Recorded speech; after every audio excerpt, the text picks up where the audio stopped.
avtomatik Rollstarning temir staldagi Andijon viloyati Asaka tumaniga Doston aka Tunkafon ustasining uylariga o'rnatib berdik. Ish jarayonimiz bitdi.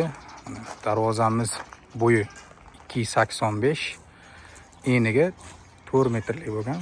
4 metrdan katta bo'lganligi uchun joyimiz ikkita o'ngon profil o'rnatib berganmiz. Mana ichkaridan hozir jarayonni ko'ramiz. Bu avtomatikamiz. Yonda kaltkasi bilan birgalikda o'rnatib berganmiz. 285 deganimiz bu bo'yiga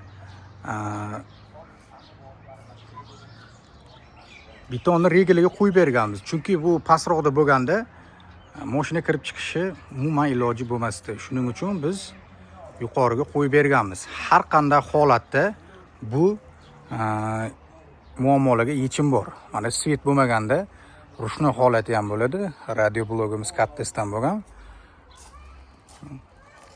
Shu holatda bo'lgan mana kaltkamiz.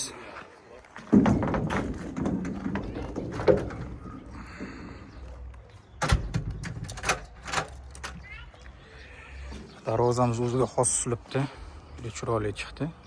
Uy fasadiga mos. Kimga shunaqangi avtomatik darvozalar kerak bo'lsa, ekrandagi raqamlarga murojaat qilaverasizlar.